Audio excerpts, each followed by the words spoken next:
C'est le dernier épisode de cette seconde saison des Techno que nous vous proposons, c'est l'épisode 86.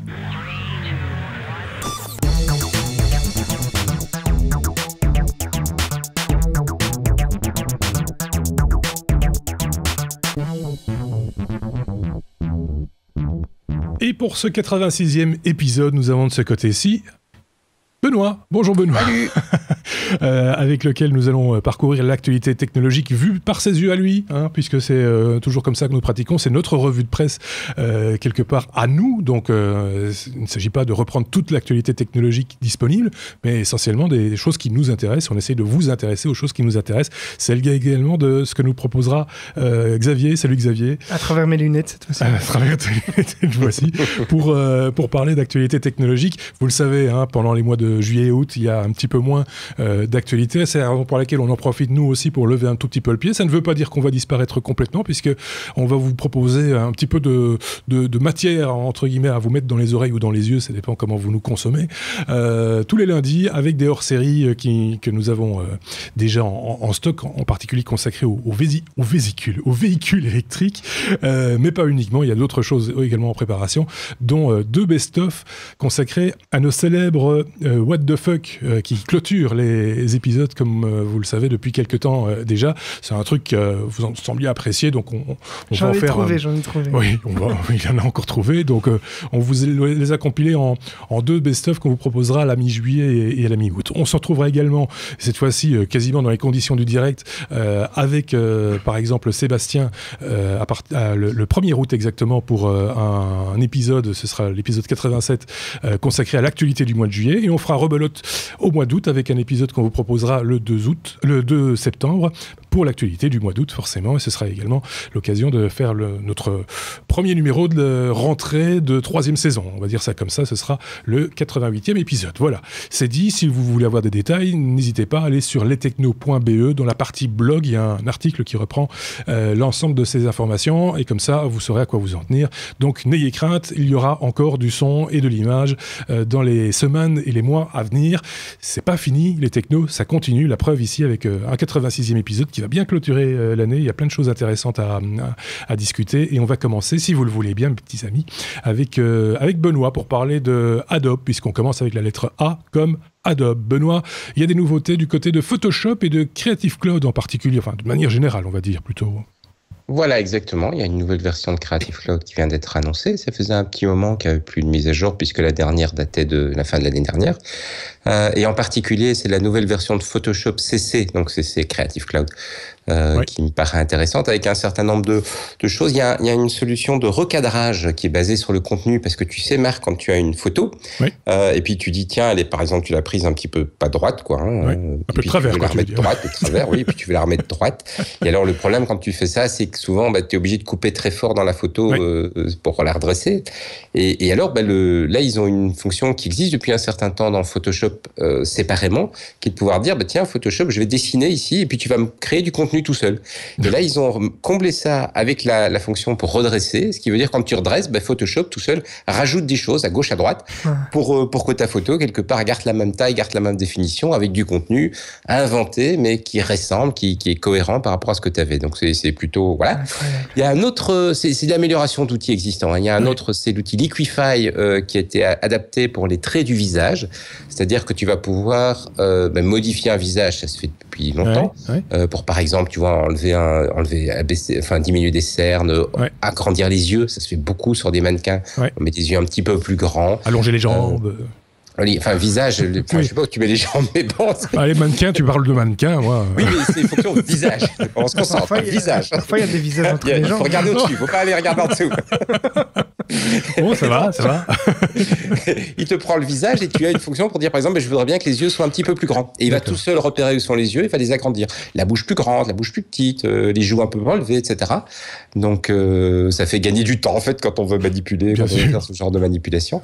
Il y en a plein d'autres de fonctions, mais il y en a une dernière que j'ai trouvé sympa, c'était l'utilisation des fontes de des polices de caractère, parce que très souvent, maintenant, il y a tellement de polices de caractère qu'on se dit, mais qu'est-ce que je vais bien pouvoir choisir? Et puis, on peut passer pas mal de temps. Oui. Et donc là, ils analysent l'image et ils prétendent te proposer les fontes qui sont les mieux adaptées en fonction du type d'image que tu as. Oui. Donc, tu vois, en tenant compte des contrastes, etc., pour que la fonte soit bien lisible. Je pense que c'est le genre de truc. Il y a plein d'autres nouveautés, ça vous pourrez aller voir sur le site. C'est le genre de truc, typiquement, ça va énerver les professionnels de la profession. Hein. C'est de l'ingérence dans les choix.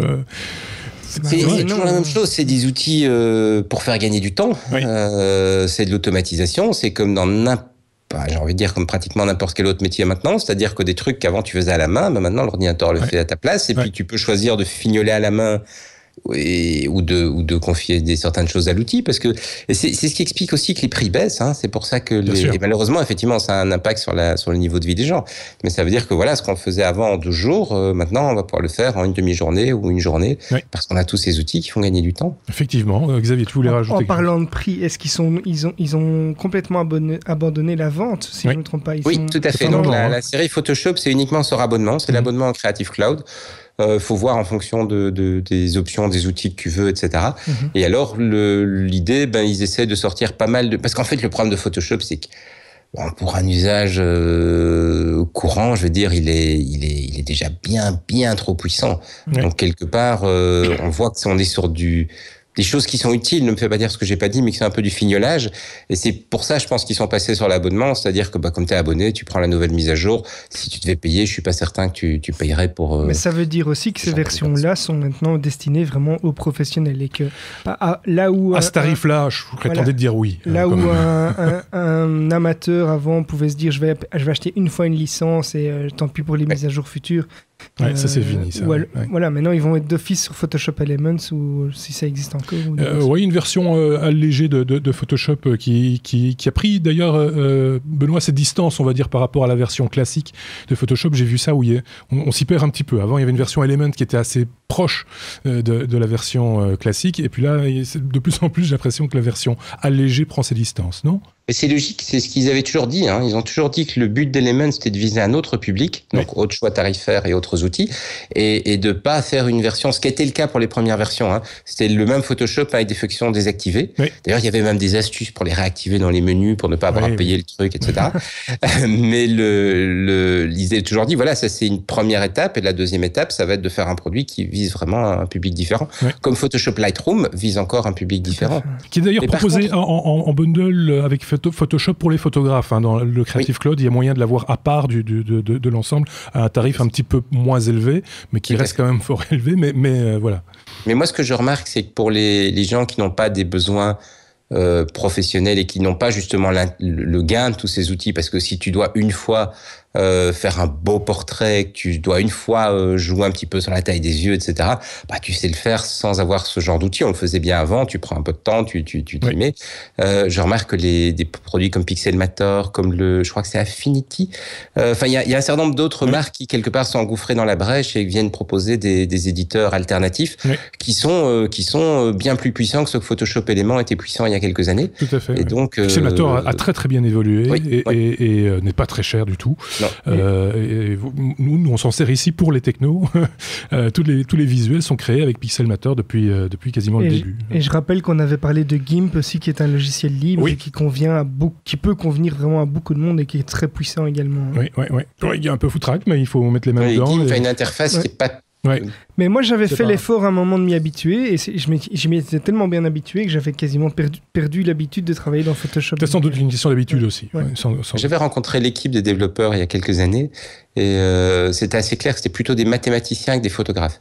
Le côté intégrer l'outil pour avoir quelque chose qui ne soit pas à la limite une équation qu'on t'affiche et puis tu changes les paramètres de l'équation, ça leur paraissait un petit peu pourquoi est-ce qu'on devrait faire ça après tout. C'est comme certaines transformations de Fourier, pourquoi tu ne peux pas les paramètres? C'est comme certaines applications qui permettaient, qui étaient en logiciel libre également, qui le sont d'ailleurs toujours, mais il fallait travailler dedans en ligne de code et c'était pour faire de l'animation 3D. Ça complique c'est ce genre de choses. Vraiment, il faut être né dedans, quoi. Il faut avoir bien compris comment ça fonctionnait. Bref, on a fait un peu le tour pour Adobe. Il y a aussi d'autres améliorations, j'ai vu, au niveau d'Adobe Premiere, d'After Effects, etc. Ici, c'était quelques exemples, Benoît, que tu nous donnais. C'est l'ensemble des produits Creative Cloud, effectivement, la nouvelle version, et on a le même genre d'évolution à travers toute la gamme de produits. Moi, je me suis surtout focalisé sur Photoshop parce que c'est le produit que j'utilise plus maintenant. D'ailleurs, je suis passé sur un produit alternatif, comme on disait tout à l'heure, mais que j'ai utilisé pendant longtemps. Donc, ça m'intéresse encore de le suivre un petit peu. C'est vrai que tous ceux qui n'utilisaient que Photoshop à une époque, depuis que c'est Creative Cloud et que le prix est devenu un petit peu élevé, enfin pas très élevé quand on regarde la gamme de produits qui sont proposés et que l'on peut installer, parce que du coup on a accès à tout. Mais par contre, les gens qui n'ont besoin que de Photoshop et qui s'intéressent à rien d'autre qu'à Photoshop, là c'est très cher, quoi. Mais moi je trouve que c'est même par rapport à l'usage, parce que Photoshop Lightroom fait 98% de ce dont j'ai besoin. Oui. Et les 2-3 fois où je veux faire un truc un petit peu différent, payer Photoshop pour, c'est dur à justifier. Bien sûr. Ok, bon, allez, on passe à la suite. On reste à la lettre A malgré tout. Et on va parler d'Amazon. Benoît, Amazon a un peu de mal avec ses drones. Ça, c'était l'actualité de... Je pense que c'est cette saison-ci dont on avait beaucoup parlé, des drones d'Amazon et du service de livraison. Et donc là, on se rend compte que c'est pas si évident que ça, Benoît. Alors, c'est pas si évident que ça, et c'est ce qu'ils avaient prévu, c'est des problèmes de législatifs, en fait. Oui. Alors, ils s'en servent peut-être pour ne pas avoir à dévoiler le fait que les drones ne fonctionnent pas non plus très très bien sur le plan logiciel, mais clairement, les États-Unis viennent de passer une loi pour permettre enfin l'exploitation commerciale des drones. Et donc, tout un environnement qui se met en place pour permettre d'utiliser un drone de façon commerciale pour faire des livraisons, etc. Donc, on se dit, chouette, ça y est, Amazon va pouvoir s'y mettre. Mais ils ont prévu une petite clause qui est un petit peu embêtante, c'est qu'en fait, le drone doit toujours rester visible pour le pilote. Donc, ça veut dire que tu es sur le toit de l'entrepôt d'Amazon et tu peux livrer au coin de la rue. Oui, c'est ça. Ou alors avec de très très bonnes jumelles.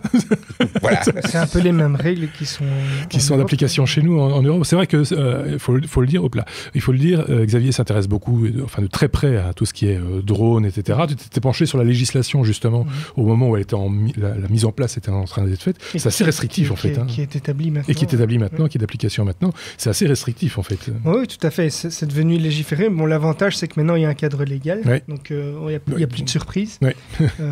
Mais il n'y a plus beaucoup d'endroits où on peut faire voler son drone, si j'ai bien compris. Ça dépend de la taille du drone. Ça dépend de la taille, du poids du drone, et ça dépend si on le fait vraiment en titre de loisir, ou bien si on commence à faire de la capture d'image, par exemple, à titre professionnel, ou alors si on embarque vraiment des appareils photo très, très lourds, etc. Donc ça dépend principalement... Le premier critère, c'est le poids et la taille du drone.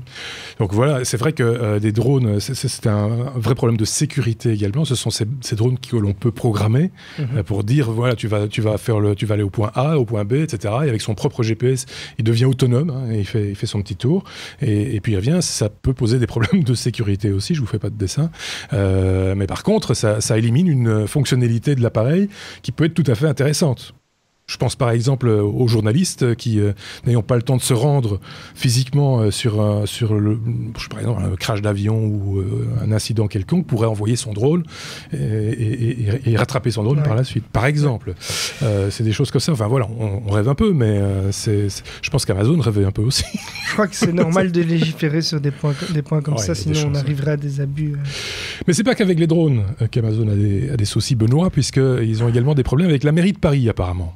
Ouais, effectivement, ils ont lancé le service Amazon Prime Now sur Paris. Donc Amazon Prime, on l'a chez nous en Belgique, c'est un abonnement à, je pense que 50 €, et ça te donne la livraison le lendemain pour la plupart des articles sans supplément de prix.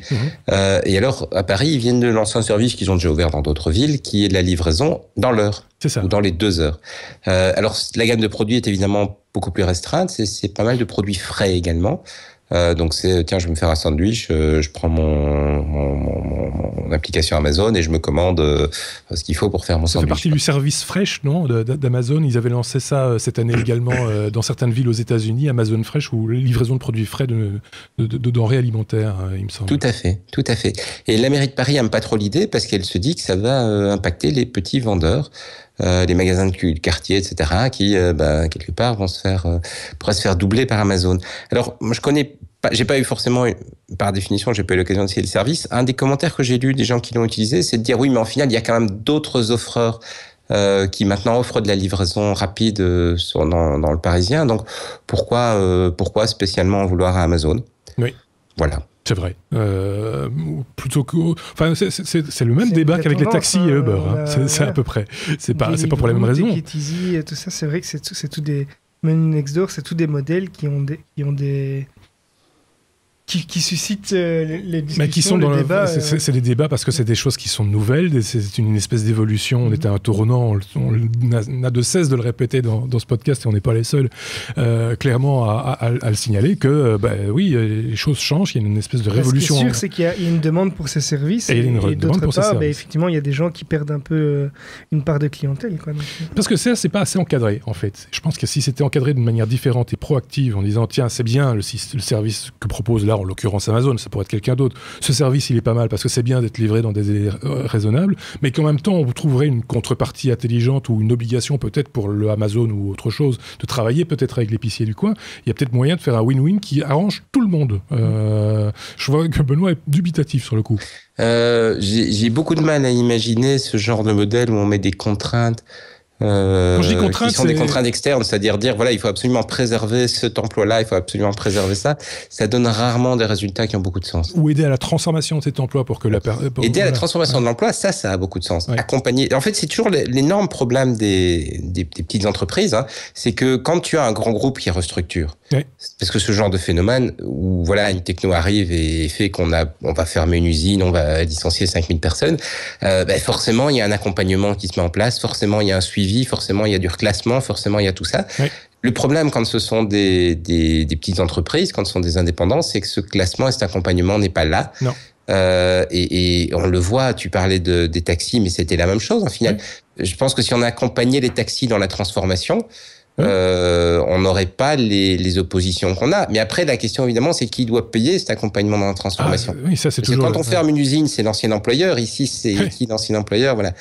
C'est la même chose avec, tu le disais, oui, avec Airbnb. Parce que ce sont des révolutions industrielles à petite échelle à chaque fois, hein, qui se multiplient les unes derrière les autres. Et que donc, forcément, il va falloir à un moment donné trouver un moyen de faire avancer, continuer à avancer tout en, enfin voilà, en ne se mettant pas de barrières ou de limites qui empêchent la progression des choses. Ça, c'est des choses, on sort un peu du domaine high-tech, mais en même temps, toutes ces nouvelles propositions sont souvent liées au web et à la high-tech, aux applications mobiles et des choses du genre, donc forcément, on en parle dans les technos très régulièrement. On en a fini, je pense, avec Amazon. On va encore rester à la lettre A, parce qu'il y a plein de trucs à la lettre A cette semaine. A comme Apple, évidemment. Voilà. Et bizarrement, c'est moi qui vais en parler. Et étrangement, mais c'est parce que ça concerne surtout toi qui parles d'Apple en ces derniers temps. Mais c'est parce que ça concerne également Android. Donc en fait, Apple avait annoncé, en tout cas avait laissé entendre avant le WWDC que l'application iMessage pourrait voir le jour sur Android. Donc pour rappel, c'est une application de messagerie qui est sur iOS. Et selon le journal du Geek, Apple aurait communiqué 2 raisons pour lesquelles ils ne vont pas faire cette transition. Donc ils ne vont pas déployer iMessage sur Android. La première, ce serait parce que Apple utilise iMessage comme un argument marketing et qui permet de communiquer plus rapidement, plus facilement entre les utilisateurs. Et ils veulent conserver ses clients dans un environnement. Donc c'est un petit peu la stratégie d'enfermement dont on avait déjà discuté, débattu avec Benoît aussi, au sein d'iOS, donc pour des raisons de sécurité, pour des raisons de facilité, de marketing, différentes choses. Et alors, iMessage peut aussi être utilisé parmi tous ces utilisateurs pour établir des statistiques et apprendre les habitudes des utilisateurs. Et comme ils ont déjà 1 milliard d'appareils qui utilisent cette application, ils n'ont pas besoin spécialement de déployer l'application sur un autre environnement. Et donc, de toute façon, ce serait pour des autres utilisateurs qui n'utilisent pas leur matériel. Donc voilà, apparemment, ce serait deux raisons. Mais je me demande vraiment qui utilise iMessage, hein, très honnêtement. Mais apparemment, il y a quand même... Voilà, c'est utilisé par des millions d'utilisateurs. Maintenant, c'est vrai que c'est... Quand on voit l'utilisation d'un WhatsApp, d'un Viber, de Snapchat... C'est vraiment... Cette application n'a pas évolué depuis qu'elle a été créée, je pense. Enfin, créée, même achetée. Je sais pas. J'avoue que je ne l'ai jamais utilisée. Donc là, Benoît, tu l'as utilisé? Il espérait pouvoir enfin l'utiliser. Voilà. Oui, c'est ça. J'aurais pu enfin utiliser une application Apple. Non, je m'en sers pas énormément non plus. Déjà, il faut avoir des contacts qui l'utilisent. En fait, si tu regardes, il y a une utilisation automatique. C'est-à-dire que quand tu envoies un SMS à un iPhone, quand ils se sont rendus compte que c'était 2 iPhones, ils te les envoient par iMessage. D'accord. Mais et ça fait effectivement de l'utilisation, mais je pense pas que t'as pas l'impression que tu es en train de rentrer dans iMessage. Oui, c'est ça. Oui. C'est transparent pour l'utilisateur. C'est une facilité, mais c'est bien d'ailleurs. Hein, oui, c'est plutôt pas mal, bien sûr, évidemment. Mais du coup, oui, ça perd son intérêt de l'avoir sous Android. Donc on s'en passera. Voilà. Comme ça. Voilà. On passe à la lettre F comme Facebook, Xavier, pour parler d'une photo. Une photo qui circule sur Internet depuis aujourd'hui ou hier. On commence à avoir l'habitude de Mark Zuckerberg. Zuckerberg s'est pris en photo pour faire un peu la promotion d'Instagram, hein, je dis pas de bêtises. Exactement. Ouais. Donc en fait, le 21 juin dernier, Mark a publié une photo pour célébrer les 500 millions d'utilisateurs actifs d'Instagram. Ça aurait pu s'arrêter là comme d'autres photos, mais un petit peu comme pour la photo de la réalité virtuelle, ça a fait le buzz. Et cette fois-ci, c'est quand on regarde la photo, en fait, on voit simplement Mark Zuckerberg qui est derrière une image un petit peu avec le cadre et les oui, c'est un peu comme un tweet. Un panneau en plastique détouré mais qui simule une prise de feu, un Polaroid. Un Polaroid en quelque sorte, comme si on était dans dans une page Instagram, quoi. Exactement. Donc, simuler une page Instagram. Et il a pris cette photo dans les bureaux de Facebook. D'après ce qu'on entend, c'est bien à son propre poste, puisqu'il avait fait une visite en live depuis le même bureau de travail, le même poste de travail, pardon. Et quand on regarde de plus près, en fait, il y a un utilisateur qui s'est aperçu, en tout petit, en ayant zoomé dans l'image, que son Mac a été un petit peu aménagé, puisqu'il a mis des morceaux de tape sur la webcam et sur le micro. D'accord. Alors, donc ça a fait un petit peu le buzz, parce qu'on se dit, bon, il est parano ou autre, mais il faut savoir qu'il y a quand même... C'est déjà arrivé plusieurs fois que des hackers s'amusent à prendre le contrôle, à filmer des utilisateurs, à les rançonner, et on peut s'inquiéter parfois d'espionnage industriel ou autre. Et selon le site Mashable, il y a 2 modèles en particulier qui sont plus sensibles à ce type de hacking. Ce sont des modèles de caméras qui sont accessibles via IP et qui sont protégés par un mot de passe, mais qui est souvent laissé... 1, 2, 3, 4. Avec le mot de passe par défaut, donc évidemment ça devient une faille de sécurité. Ou alors il y a des webcams qui peuvent être démarrées à partir d'une ligne de code ou d'un script, et on arrive même parfois à éteindre la LED de la webcam. Donc ça pourrait sembler de la parano, mais en même temps, vu les enjeux qu'il y a, c'est assez compréhensible. Moi j'ai toujours traité les gens que je voyais autour de moi qui mettaient un post-it sur la caméra de leur iPad ou de leur ordinateur, etc. Je me disais mais c'est pas possible, c'est de la parano complète, ou alors mais qu'est-ce que tu fais devant ton ordinateur que qui te pousse à avoir peur qu'on te regarde. C'est un autre élément de questionnement. Et donc, finalement, si un type comme Mark Zuckerberg pense que c'est possible, ça change complètement mon opinion. Ce sont des débats qu'il y a déjà eu. Il y a déjà plusieurs personnalités qui ont dit « Ah, mais pourquoi est-ce que je mets un morceau de tape sur ma webcam ? C'est parce que quelqu'un de plus intelligent que moi le fait. » Donc, oui, c'est un très bon argument. Donc, voilà. Ce que tu es en train de dire, c'est que l'idée percole de plus en plus. C'est pas gentil pour Zuckerberg. C'est ça qui est incroyable, en fait. Non, mais je veux dire, voilà, d'un truc assez banal, on en arrive à un débat, au final, assez marrant. J'imagine le mec malin, je vais faire une blague. Ceci étant dit, pour répondre peut-être à la parano ambiante concernant les webcams, j'ai vu que Logitech, sur un des derniers modèles de caméra qu'il propose dans la série C, caméra que nous utilisons, j'en ai parlé il n'y a pas longtemps dans le hors-série consacré au studio et à l'enregistrement de ce podcast. Nos petits camarades, pas tous, mais certains utilisent une webcam Logitech de la série C900 quelque chose, C920 pour la plupart. Il y a une C930E qui existe avec un petit clapet pour mettre physiquement devant l'objectif de la caméra. Donc quoi, si les industriels commencent à y penser, c'est qu'il y a une demande pour ça. Samsung y avait pensé aussi, les télévisions intelligentes qui ont une caméra intégrée pour faire du Skype, par exemple, elles peuvent être rabattues également. Dans le prochain modèle de Mac, on verra un petit clapet... Peut-être ou peut-être pas. C'est pas le genre de la maison de se plier à ce genre de choses. Quoique, voilà, ça soulève encore une question. Avez-vous peur de votre webcam à la maison ? N'hésitez pas à nous le faire savoir si... Il y en a d'autres qui disent aussi que la sécurité des Mac, du coup, n'est peut-être pas aussi puissante que ce qu'on a. Et ça, c'est une autre question, effectivement. On passe à la lettre H, peut-être, comme hardware, Xavier. Et on va parler de quoi donc ?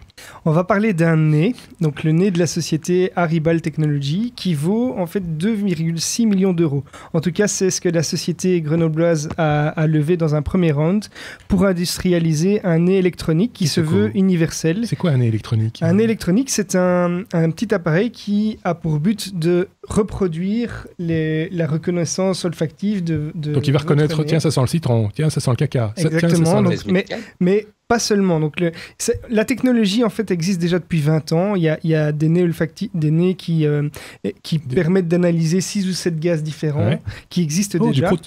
Mais celui-ci est beaucoup plus poussé puisqu'il va avoir une analyse optique également. Et donc l'appareil... C'est médical ou c'est pour un usage industriel ? Alors il y a plusieurs utilisations possibles. Donc par exemple, on a pensé utiliser ça dans le cas de la médecine pour identifier des troubles de l'odorat, dans l'agroalimentaire pour avoir un contrôle qualité, dans l'environnement pour analyser la pollution et même dans l'électroménager pour par exemple détecter des aliments qui seraient pourris. Ouais. Et donc, comment se compose cet appareil-là ? C'est un appareil qui ressemble à une espèce de télécommande. Une grosse souris. Une grosse télécommande qui est équipée d'un petit ventilateur qui va attirer les odeurs à l'intérieur et qui va les envoyer vers un prisme qui est composé de 50 nanocapteurs et qui va en prendre une photo des molécules. Avec un petit signal qui est envoyé. Et ces nanocapteurs vont envoyer l'information par GPRS ou par Bluetooth à une base de données dans le cloud qui grandit de jour en jour grâce à un apprentissage. En fait, donc simplement, on se base sur l'apprentissage de chacun. On a dit, voilà, ça c'est une odeur de ceci. Et ils sont en train de constituer une base de données pour reconnaître les odeurs. Alors, actuellement, il y a 50 nanocapteurs avec 150 signatures reconnues. Le but, évidemment, pour eux, est d'en reconnaître des milliers de signatures d'odeurs différentes. Et il faut savoir que le nez humain, si on voulait avoir vraiment une équivalence, il faudrait 350 nanocapteurs. D'accord. Et pour le nez d'un toutou, ça va être encore plus compliqué. Voilà. Mais ils ont levé déjà 2,6 millions d'euros pour ce Moi, je trouve ça incroyable. Enfin, je trouve ça fabuleux. C'est d'arriver à avoir un objet qui puisse sentir. Je sais pas ce que tu en penses, Benoît, mais moi ça me fait penser à, enfin, on peut imaginer toutes sortes d'applications plus ou moins intelligentes ou plus ou moins utiles, mais voilà, c'est je sais pas. Ça veut dire aussi qu'on s'approche peut-être des technologies qui vont pouvoir reproduire des odeurs. Si on peut les reconnaître, on va peut-être pouvoir aussi les reproduire. Ce serait terrible, ça. Ouais. J'avais imaginé, il y a très très longtemps, un truc... Alors, vous allez rigoler. Parce que j'ai une imagination très fertile, comme beaucoup le savent. Où tu avais sur ton écran, tu utilisais ta souris et tu grattais une photo, par exemple. Et tu grattais une photo avec du citron et tu avais un générateur d'odeur qui te donnait l'odeur du citron.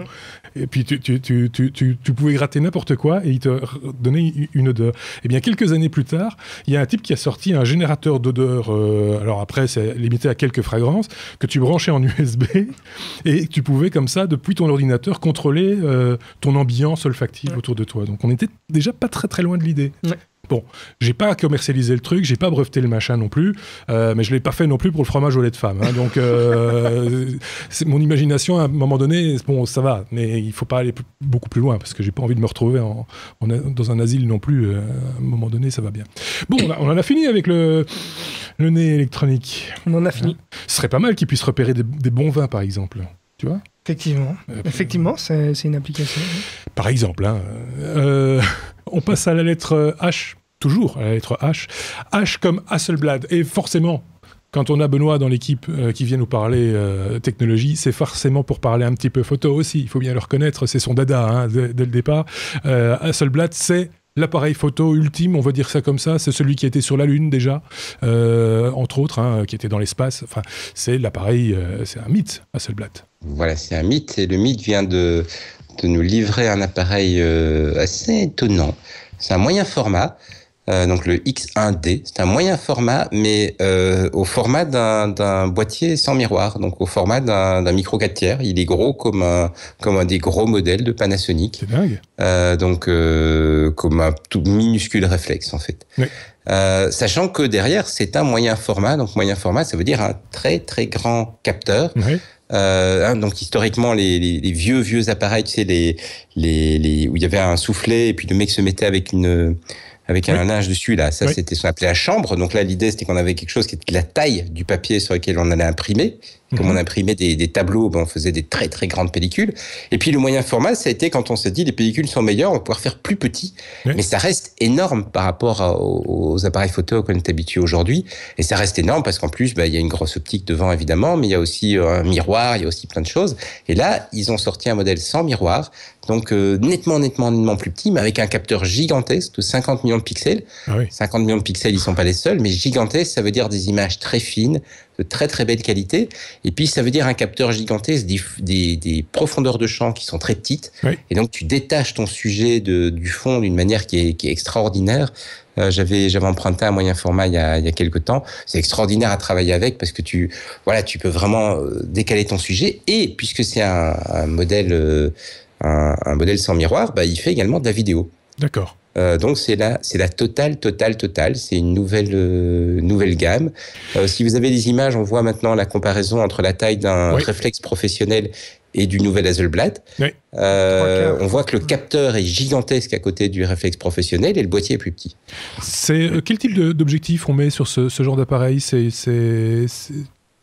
Alors ça va être de nouveaux objectifs prévus pour la gamme, ce sont les XCD. Et voilà. Alors Hasselblad, en fait, tu l'as dit, c'est la marque qui est allée sur la Lune. L'histoire est amusante. La NASA avait décidé d'envoyer des cosmonautes dans l'espace. Avant même d'aller sur la Lune, la première idée, c'est de sortir de l'atmosphère. Oui. Les Russes y étaient, et il fallait que les Américains arrivent très très vite. Et donc, ils avaient inventé ce machin, ils se prêtaient à partir. Et puis, évidemment, en haut, il fallait ramener des résultats. Il fallait pouvoir justifier ça quelque part. Donc, le mec, il allait ramener des équations, des chiffres, des machins, des mesures, tout ça. Et puis, le gars, il s'est dit, le premier astronaute qui est parti, il s'est dit, c'est un peu bête quand même, il faudrait que je prenne des photos de ça, parce que ça doit peut-être être chouette. Donc, il est rentré dans un magasin photo. Il a dit, j'aurais bien un bon appareil photo, mais je vais faire un voyage un peu spécial, donc je veux vraiment du bon. Et on lui a vendu un Hasselblad. Et il est rentré, il a enlevé, parce que le poids était très limité, donc il a enlevé les décorations, le cuir qu'il emballait, etc. Ouais. Et il est parti avec comme étant dans son bagage personnel. C'est ça. Donc ça ne faisait pas partie des instruments prévus par la NASA. D'accord. Arrivant en haut, il a fait des photos de la Terre, c'est les premières photos de la Terre vue de l'espace. Ouais. Il est redescendu, il a montré ça à ses collègues qui ont dit « Mais comment on n'avait pas pensé à mettre un appareil photo ?» Parce que finalement, ça rend la mission concrète, quoi. Bien sûr. Ouais. Et à partir de ce moment-là, la NASA a dit on travaille, on va systématiquement mettre du matériel photo vidéo, et ils ont travaillé avec Hasselblad parce que ils avaient été contents des résultats. Et donc ça fait qu'Hasselblad est devenu un peu la marque mythique parce qu'elle a fait ça. Ceci étant, c'est plutôt une marque qui est utilisée a priori par des gens, historiquement plutôt par des gens qui font du paysage. D'accord. C'est de très bons boîtiers pour le paysage. Le moyen format s'y prête très bien. Oui. Il y a beaucoup de détails. C'est orienté professionnel ou c'est très légèrement orienté professionnel. Le boîtier coûte un peu plus de 10 000 €. À 4 000. Très légèrement. Oui, quand on voit c'est raisonnable pour un moyen format, monsieur. Non, c'est clairement des produits professionnels. Oui. C'est fabriqué à la main en Suède. Donc ce sont des petites séries. Mais ils ne travaillent plus pour la Belgique depuis hier. Ils ont perdu un match un jour. Non, ce sont des très beaux appareils. Et puis moi, ce que je trouve très chouette, c'est cette idée de... Alors moi, j'aime bien les boîtiers sans miroir. Ça fait longtemps que j'ai abandonné mes réflexes parce que j'aime bien cette idée d'avoir des boîtiers plus petits. Et j'ai pas mal de... Je saurais sans doute pas m'en acheter un. En fait, il me fait très envie. J'ai pas mal d'amis photographes qui me disent « Mais le problème des petits boîtiers, c'est des petits capteurs. Donc j'aime bien avoir un réflexe pour avoir un grand capteur. » Et là, en fait, je pourrais avoir les deux. Un capteur vraiment gigantesque, vraiment des profondeurs de champ parfaites. Et en même temps, l'avantage d'avoir ça dans un format qui est relativement acceptable. Oui. Il y a d'autres marques aussi professionnelles et très très très chères qui existent et qui proposent des choses qui sont quand même très très proches. Je pense, j'ai plus le nom qui vient en tête, mais S1 a un boîtier qui effectivement n'a pas de miroir, et donc on peut considérer comme étant sans miroir, mais ça n'a rien à voir, parce que ça reste un boîtier à l'ancienne, duquel ils ont enlevé le miroir pour des raisons techniques, mais qui est assez gros, qui est assez encombrant. C'est ça, Ici, c'est vraiment repenser le boîtier professionnel, haut de gamme, fabriqué à la main, etc., avec pas trop de compromis techniques, donc un boîtier effectivement à un prix comme ça, mais en le repensant en disant on n'a pas besoin que ce soit un réflexe, ça peut être un boîtier, il n'a pas besoin d'être inutilement gros, il peut être pratique. Leur électronique, c'est eux qui la développent ou ils sous-traitent, tu sais ça? Le capteur est un Sony, comme chez tout le monde ou presque. L'électronique, visiblement, ça correspond à ce qu'ils font sur leur dos. Donc, on n'a pas encore, enfin, le boîtier a seulement été présenté, donc il n'y a pas encore eu d'essai réel. Mais les photos qu'on voit montrent quelque chose qui ressemble très fort à leur dos, donc on suppose que c'est développé en interne. D'accord. Parce que bon, quand on parle aussi vidéo, on sait l'importance d'une électronique performante et d'un software performant. Certains se sont bien vautrés. C'est la question qui paraît. Il y a une entrée micro et une sortie casque. Donc ils sont quand même un peu sérieux dans la démarche. Mais effectivement, c'est la question, quelle va être la qualité de la compression vidéo. Voilà, il reste des points ouverts. Mais en même temps, si tu regardes... Pardon ? J'imagine qu'avec un tel budget, ils ont fait attention. Ouais, mais même des fois, de temps en temps, tu peux faire, à force de faire des compromis, à un moment donné, tu te retrouves avec quelque chose qui est peut-être moins utilisable ou moins agréable à utiliser. Donc, rien que ça, déjà, ça peut poser problème, non ? Oui, il faudra voir vraiment quand il va sortir. Mais si tu regardes par rapport à des... pour la vidéo spécifiquement, il n'est pas hors de prix par rapport à des caméras vidéo professionnelles. Clairement. Et donc, comme il y a eu quand même cette petite mode de faire de films réflexes, parce que comme ça on avait des flous, on pouvait faire, etc., il pourrait avoir de l'intérêt sur ce tarif-là, il est même un tarif inférieur à ce que propose Canon avec ses C300 par exemple, qui sont issus en fait justement de cette idée de filmer avec du réflexe. Ils ont fini par faire des caméras qui ont les caractéristiques du réflexe. On avait déjà expliqué ça dans un des premiers épisodes des Technos justement, avec Benoît, où il était question effectivement d'utiliser cette technologie, mais dans un appareil qui est peut-être plus du format utilisable pour faire pour filmer, et donc il y a toute une gamme comme ça qui existe. Il y a le moins cher de la gamme, je pense, c'est le je ne sais plus, C30 ou C50. Non, il y a un C50 maintenant. Je ne suis pas autant. Qui a un objectif qui n'est pas interchangeable d'ailleurs, j'ai oublié la référence, aux alentours de 2000 €, et puis à partir de là, les prix s'envolent allègrement, on va dire, et ça fait de très très belles images, effectivement. Parce que maintenant tout le monde veut faire des images floues. Donc voilà, comme au cinéma quoi. Voilà, ça c'était notre petite respiration photographique avec Hasselblad et des produits qui font rêver plus qu'autre chose, parce qu'on va pas pouvoir se les offrir ceux-là. Et le Wi-Fi, le Bluetooth, enfin tous les trucs modernes sont dedans quoi. Donc c'est comme un boîtier moderne. Voilà. C'est un boîtier moderne. C'est super. Il y a des gens qui se payent de grosses voitures électriques même des fois. On en parle aussi, donc on peut parler de ce genre de choses-là aussi. Si vous gagnez au loto, par exemple. Bref, on passe à la lettre M avec un classique. Microsoft, tiens, Xavier. Effectivement, Microsoft qui investit dans deux secteurs où on ne l'attendait pas vraiment. Le premier, c'est Microsoft a annoncé un partenariat avec une start-up qui est spécialisée dans les services aux producteurs de marijuana. Donc, la société s'appelle Kind Financial. C'est évidemment sur le marché américain où certains États ont commencé à légaliser la consommation de cannabis dans un cadre particulier. Donc, le but est en fait de permettre aux autorités des États où le cannabis est légalisé, de vérifier que les sociétés qui produisent donc de la marijuana restent dans un cadre légal. Médical. C'est médical ou en fonction des États, je ne sais pas, peut-être qu'il y a une consommation qui est tolérée ou acceptée dans certains Californie États. Sûrement. Donc, mais c'est aussi la preuve donc que le secteur se banalise vraiment aux USA, parce que un petit peu comme pour le secteur du porno, il y a beaucoup de sociétés qui veulent pas du tout investir dans des secteurs comme ça, même s'ils savent que ça peut être rentable. Eh bien ici, il y a beaucoup de sociétés qui ne voulaient pas, ou d'investisseurs qui veulent pas investir dans des sociétés liées à la marijuana. Ici, Microsoft donc pose un geste assez fort qui montre que ça banalise. Et alors, l'autre secteur dans lequel on ne l'attendait pas, j'en avais parlé déjà il y a un petit temps, mais ça revient dans l'actualité à cause du virus Zika.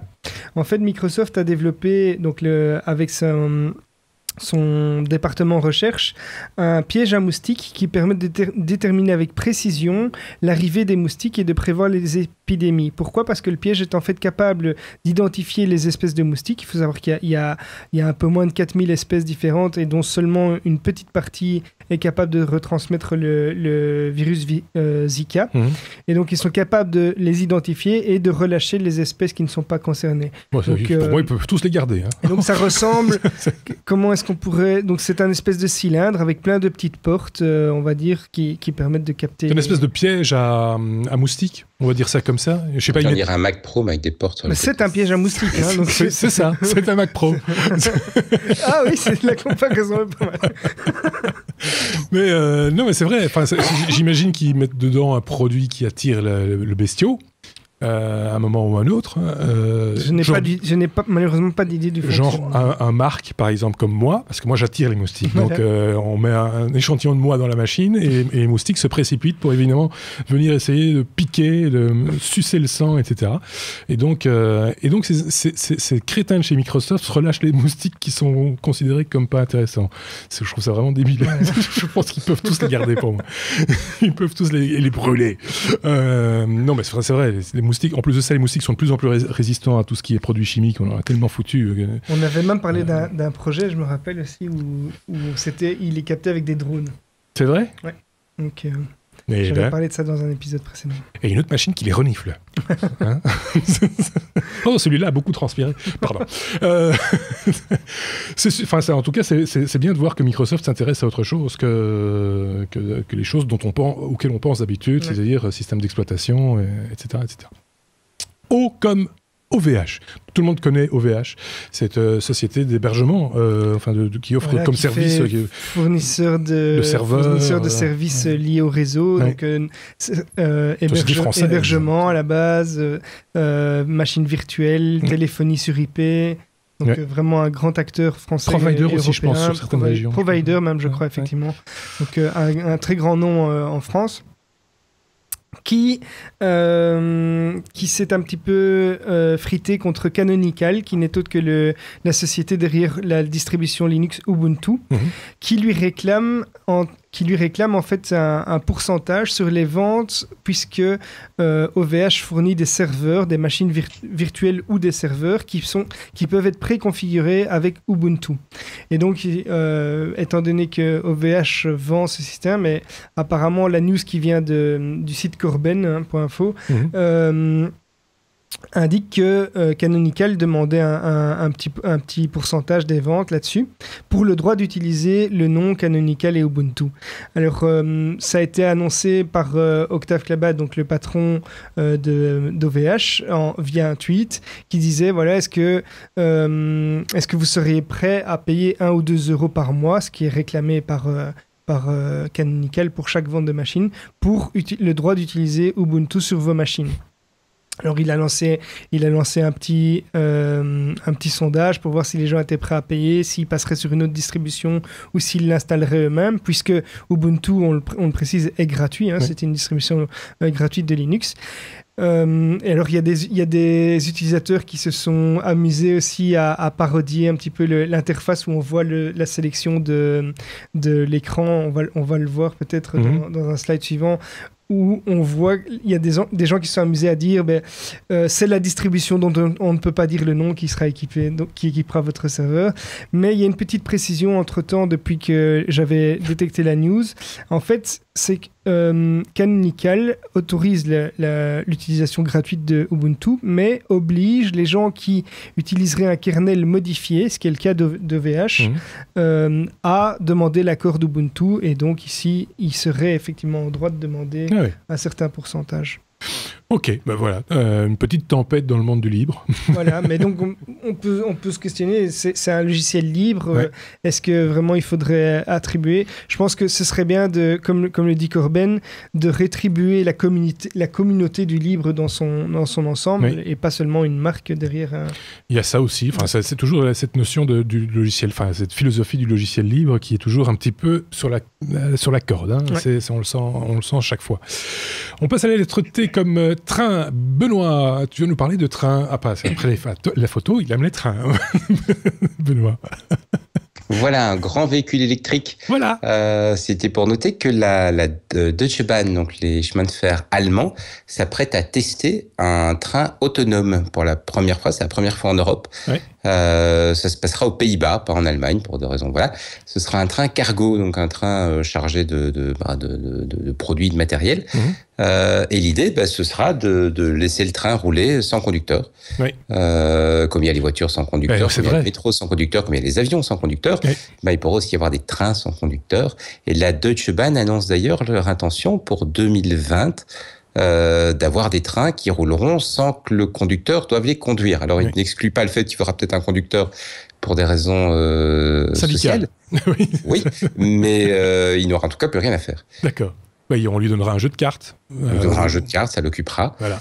Voilà, mais c'est... Oui, pardon. C'est marrant, enfin c'est marrant et c'est pas marrant en même temps, parce que nous, il n'y a pas de secret, ce podcast est réalisé en Belgique. On a eu quelques exemples d'accidents de train assez dramatiques sur le territoire, dont un assez récemment, et régulièrement revient cette question de la sécurité sur le rail en Belgique, avec l'installation d'appareillages relativement coûteux, dont j'ai oublié les références, etc. Ça coûte très cher parce qu'il faut les installer physiquement sur les voies, à l'approche des aiguillages, à l'approche des signaux, etc. Et donc ça coûte très très cher et ça prend un temps fou à mettre en place également. Et puis alors on voit qu'effectivement, il y a des voitures qui roulent sans chauffeur de plus en plus. On a parlé il n'y a pas tellement longtemps des camions, des trains de camions qui se suivent et qui se sont autopilotés aussi. Là aussi, il faut quand même encore un humain dans la cabine, mais on gagne du temps, on gagne de la sécurité manifestement aussi. Mais si maintenant on parle des trains, il y a un décalage, je trouve, entre cette réalité-là, celle dont on parle régulièrement ici, et celle du terrain de temps en temps, avec de vieilles et grandes entreprises publiques comme la SNCB en Belgique, la SNCF en France aussi, j'imagine, qui viennent qui ont encore des vieux réflexes quelque part, hein, Benoît. Mais Deutsche Bahn est assez dynamique par rapport à ça. Oui. Si tu compares il ne faut pas comparer avec ce qu'on connaît chez nous. C'est ça. Non, mais c'est intéressant ce que tu dis. En fait, c'est vrai que c'est une grande question. Pourquoi est-ce qu'en final, alors qu'on a des tas de véhicules autonomes et de plus en plus, pourquoi est-ce que les trains le sont pas ? Il y a en fait deux raisons. La première raison, c'est que techniquement, c'est pas aussi simple que ça puisse paraître, parce qu'on se dit après tout, il est sur des rails le véhicule. Et depuis les années 60, on a des véhicules sur rails qui tournent tout seuls. Donc pourquoi pas les trains ? Et le problème, c'est que il faut s'assurer il faut surveiller le réseau. C'est-à-dire que tu peux avoir quelqu'un qui marche sur les voies. Dans ce cas-là, il faut que le train puisse s'arrêter. Et ça, c'est des technologies qui sont assez récentes. Parce que quand tu regardes les trains autonomes, enfin les métros qui sont autonomes, c'est des réseaux fermés. Tout à fait. Où les gens peuvent pas rentrer, etc. Donc on peut les surveiller de façon plus simple. Et c'est des réseaux très denses aussi. Un réseau de métro, il y a beaucoup de véhicules qui passent, mais ils sont très très proches. Qu'un train, c'est des réseaux qui sont très étendus. Et donc, il faut vraiment prendre les mêmes technos que sur les voitures, c'est-à-dire des radars et compagnie, pour détecter un obstacle inattendu, être capable de freiner si ça arrive. Et la deuxième raison, c'est qu'en fait, c'est une raison, on va dire, économique et syndicale, comme tu le disais tout à l'heure. La raison économique, c'est qu'en fait, un train qui est rempli, qui a 500, 1000, 2000 personnes, qu'il y a un conducteur ou qu'il n'y ait pas de conducteur, ça influence pas tellement sur le coût de fonctionnement du train. Le point où il y a un intérêt à avoir des trains sans conducteur, c'est pour les trains qu'on est en train de supprimer, que la SNCB est en train de supprimer parce qu'ils disent on ne saurait pas assurer ce service-là, ça coûte trop cher. C'est-à-dire c'est les trains très tôt, les trains très tard, les trains ou les trains de milieu de journée, les trains qui n'ont pas beaucoup de gens à bord. Quand tu as un conducteur et 15 pecnos dans le train, le conducteur devient très cher par rapport aux 15 pecnos. Ou les trains qui font des petites dessertes, les petites dessertes locales, les petites gares. Et donc, à côté de ça, évidemment, on se dit, mais ça, ce serait une amélioration de service aux clients. Puisque ça permettrait, tout le monde se plaint du fait qu'on supprime ces trains, on pourrait ne pas les supprimer. Mais là, les syndicats disent améliorer le service aux clients, jamais de la vie. Et donc, forcément, on tombe sur le deuxième obstacle, qui est que il y a des installations sociales qui sont là pour empêcher l'augmentation de service aux clients. Je ne sais pas si les instances syndicales écoutent ce podcast, Benoît. S'ils l'écoutent, ce sera demain. Et je tiens à signaler que demain... Il pourrait y avoir grève demain en Belgique à cause de ça. Il y a grève demain en Belgique. Pas peut-être pas à cause de ça, mais il y a grève demain, donc ce vendredi en Belgique. En tout cas, c'est ce qu'ils espèrent. Donc voilà. On a fait un peu le tour de la question sur les trains. J'imagine le type qui contrôle les trains sans conducteur, comme un fou. Tu vois, il a le plus grand train électrique du monde. C'est génial. J'imagine bien avec le gros bouton, comme sur les trucs Markling de l'époque, avec le transformateur, le réauteur sur le coude, et les petits boutons avec les aiguillages. Ça doit être génial, quoi. T'imagines ? Je suis allé au musée du train à Bruxelles, récemment. Ouais. Et honnêtement, il vaut la peine. Pour les enfants. Très belle collection, effectivement. Avec de très très belles répliques. Petite parenthèse. Dont la réplique de la fameuse première locomotive qui a roulé et qui a roulé en Belgique, en l'occurrence. Non, c'est vraiment un beau musée. Ok, bon, on peut passer à la lettre suivante, et c'est notre traditionnelle lettre W, déjà, oui. What the fuck, Xavier s'est penché sur la question. D'habitude, c'est Marc ou Sébastien, voilà. Il s'est penché sur la question, et ceux qui ont eu l'image, ils ont déjà eu un tout petit aperçu, parce que je me suis trompé de bouton il y a quelques secondes à peine, mais c'est pas fort grave. Il s'est posé la question de savoir qu'est-ce que c'était que ce machin. Voilà, donc ici, on voit un petit logo. DuoWare avec c'est quoi le duo, je sais pas trop ce que ça représente, et puis il y a 2 O avec un O un peu plus petit que l'autre, et on voit à côté un symbole qui est fort utilisé par la société, qui est un espèce de cœur composé de 2 parties, on va dire ça. On peut dire ça, oui. Et donc comment s'annonce la marque Duo, ils annoncent qu'ils vont prendre soin d'elle.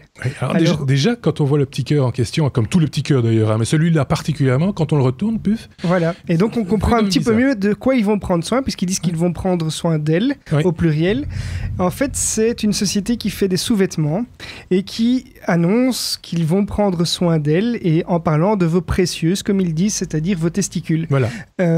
Et donc la société, voilà, la société a développé des caleçons qui jouent le rôle d'une cage de Faraday pour vos testicules, et qui vont donc les protéger contre les radiations de vos smartphones qui sont dans votre poche, pour les personnes qui travaillent avec leur smartphone sur les genoux, dans le salon. On va protéger les testicules du Wi-Fi, etc. Donc, ils ne disent pas que c'est prouvé que c'est nocif, mais ils disent, en tout cas, prenez soin. On le voit dans un petit slide. Ils ont fait des petits logos très marrants aussi, où ils disent, prenez soin de l'avenir, enfin, préparez l'avenir, protégez vos précieuses, etc. Donc, voilà, c'est la petite news marrante. On a donc des caleçons qui jouent le rôle de cage de Faraday. C'est pas mal. Comme ça, quand on veut pas être dérangé, on sait où mettre son smartphone aussi, tu vois, dans la cage de Faraday. Bon, il va y avoir du monde, mais c'est particulier quand même comme type de communication. Hein. Voilà. C'est assez marrant.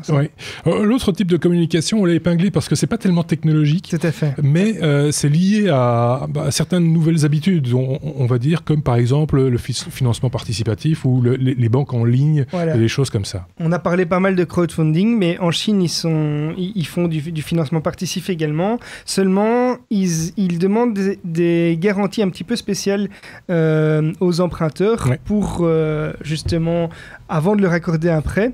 Et donc, qu'est-ce qu'ils exigent ? En fait, ils exigent des photos de nu de leurs clients. Qui vont servir en fait de rançon quelque part pour obtenir le prêt. Et donc il y a apparemment un certain succès auprès des étudiants chinois qui obtiennent des prêts comme ça et qui n'hésitent pas à donner des photos d'eux. Et donc s'ils ne remboursent pas, on publie les photos, c'est ça ? Exactement. J'imagine que c'est assez... C'est un chantage immonde, alors qu'il suffit de pirater leur webcam. Et là, on peut leur demander de l'argent en plus. Et apparemment, c'est un certain succès. Oui, peut-être ils ont peut-être un taux intéressant. Je ne sais pas. Je n'ai pas testé. Original, en tout cas. Je vous le rappelle, la séquence What the fuck, qu'on pourrait traduire en français par oh ben zut alors. Qu'est-ce que c'est que ce Qu'est-ce que c'est que ce bazar quelque part, fait l'objet, je le rappelle, comme je l'ai dit au début de cet épisode, de 2 best-of. On va essayer de vous compiler ça de manière équilibrée, on va dire, qui vous seront proposés à la mi-juillet et à la mi-août pour vous occuper un petit peu. Hein. Pardon ? Ça va être croustillant. Ça peut être croustillant, effectivement. Voilà, ceci conclut quelque part la 2e saison déjà des Technos. Il me reste à remercier chaleureusement Benoît, qui intervient régulièrement dans les technos, même si on le voit moins souvent que Sébastien ou Marc. Benoît intervient à peu près une fois toutes les 3 ou 4 semaines. C'est son rythme à lui, parce qu'on a tous un petit peu notre rythme. Et Xavier vient régulièrement dans ce studio et on le remercie également. On salue au passage tous les autres aussi, qui ne sont pas là aujourd'hui, parce que voilà, c'est comme ça. N'hésitez pas à nous envoyer des cartes postales de vacances. C'est ridicule. De laisser des messages, etc. On essaiera d'y répondre. On va prendre le temps de répondre à tout le monde. J'ai du retard dans le courrier aussi, je le reconnais, et j'en suis désolé. On essaye de répondre à tout le monde d'ici septembre, tout simplement. Voilà. Merci en tout cas de nous avoir écoutés une fois de plus. C'était le 86e épisode des Technos. À très bientôt. Au revoir.